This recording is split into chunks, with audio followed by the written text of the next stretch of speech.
મુખ્યમંત્રી ભૂપેન્દ્રભાઈ પટેલ કચ્છ જિલ્લાની મુલાકાતે છે। ગાંધીધામને 176 કરોડના વિકાસ કાર્યોની ભેટ આપી। સરદાર પટેલ ઓડિટોરિયમ ખાતે કાર્યક્રમનું આયોજન કરાયું। ગાંધીનગર મનપાના વિકાસ કાર્યોનું ખાતમુહૂર્ત કર્યું। એમએલએ માલતીબેન સહિત આગેવાનો ઉપસ્થિત રહ્યા।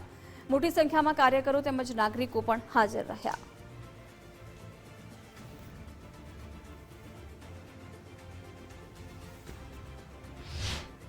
આજે ગાંધીધામमध्ये ખૂબ જ ગૌરવની ક્ષણ હતી।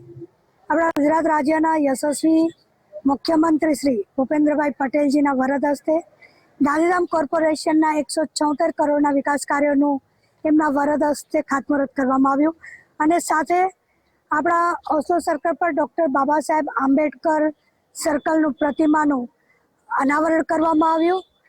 આજે દરેક સમાજ દરેક સંસ્થાઓ સાથે મળીને માન્ય મુખ્યમંત્રીશ્રીના અભિવાદનમાં સાથે જોડાયા ને સરકાર દ્વારા મળેલી અમૂલ્ય ભેટ 176 કરોડના વિકાસ કામોની ભેટ આવનારા સમયમાં આ કાર્યો જ્યારે ગાંધીધામની ભૂમિ પર ધરાતલો થશે એટલે નગરજનોને અને લોકોને પણ એનો ઉપયોગ થશે અને આ ગાંધીધામની વિકાસની ગાથા એ અવિરતપણે આગળ વધતી રહેશે।